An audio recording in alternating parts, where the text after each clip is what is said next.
नमस्कार। चलिए आज पीरियोडिक टेबल के एक बहुत ही खास और कह सकते हैं सबसे विविध हिस्से को समझते हैं। सोचिए जरा, इसका जवाब ना एलिमेंट्स के एक बड़े ही मजेदार ग्रुप में छिपा है जिसे हम आज समझने वाले हैं। तो चलिए फिर शुरू करते हैं। तो होता क्या है कि इनकी ये जो खास जगह है ना पीरियोडिक टेबल में, और इनका जो इलेक्ट्रॉनिक कॉन्फ़िगरेशन है, बस यही वो चाबी है जो इनके इतने सारे अलग अलग गुणों का राज खोलती है। ये जो छोटा सा फॉर्मूला दिख रहा है ना, NS² NP126, ये इनकी पूरी कहानी बताता है। मतलब ये मेटल होंगे, नॉन मेटल होंगे या कैसे रिएक्ट करेंगे, सब कुछ इसी पर टिका है। और यही बात पी ब्लॉक को सबसे अलग बनाती है। सोचिए, ये इकलौता ऐसा ब्लॉक है जहां मेटल्स, नॉन मेटल्स और इन दोनों के बीच के मेटलॉइड्स सब एक ही मोहल्ले में साथ रहते हैं। तो अब चलिए देखते हैं कि इस ब्लॉक में कौन से सामान्य नियम या ट्रेंड्स चलते हैं, और हाँ, उन मजेदार एक्सेप्शंस को भी समझेंगे जो पी ब्लॉक को इतना इंटरेस्टिंग बनाते हैं। ये तो बड़ा सीधा सा नियम है। जैसे जैसे हम किसी ग्रुप में नीचे जाते हैं, नए इलेक्ट्रॉन शेल्स जुड़ते जाते हैं, तो एटम का साइज भी बढ़ता जाता है। बिल्कुल वैसे ही जैसे प्याज पर परतें चढ़ाते जाओ तो वो बड़ा होता जाता है। लेकिन कहानी में ट्विस्ट है। यहाँ हमें पहला बागी मिल गया। गैलियम, जो एल्यूमिनियम के ठीक नीचे है, वो असल में एल्यूमिनियम से छोटा है। अब सवाल ये है कि ऐसा क्यों, और यही इस स्लाइड की सबसे मजेदार बात है। इसका लॉजिक भी एकदम सिंपल है।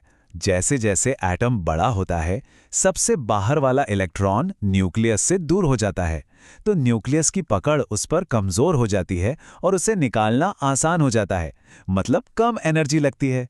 लेकिन बोरॉन फैमिली, ओहो, ये तो इस सीधे साधे नियम को मानती ही नहीं।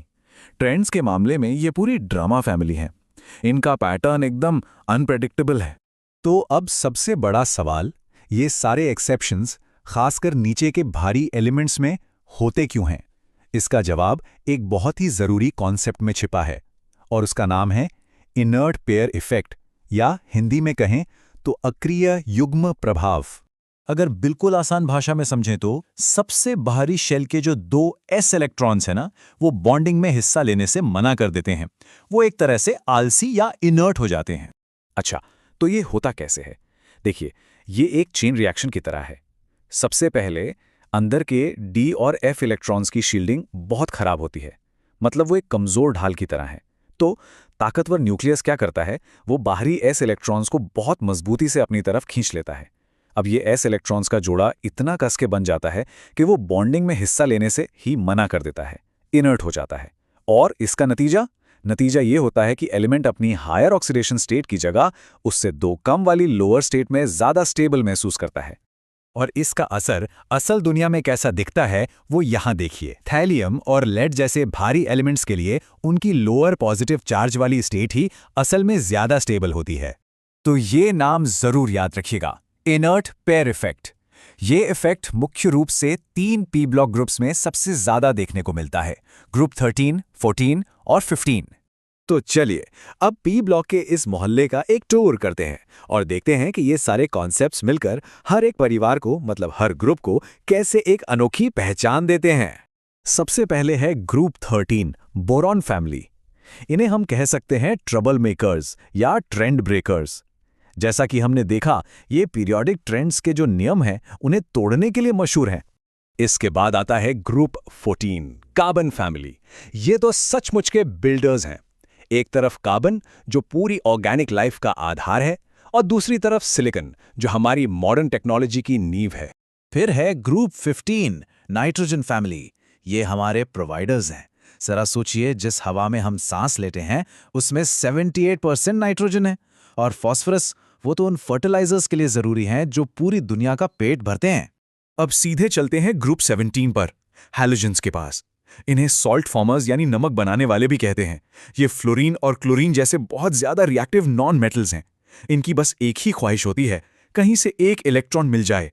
और आखिर में ग्रुप 18, नोबल गैसें। अब इनके बारे में एक मजेदार कहावत है कि ये दहेज प्रेमी परिवार हैं।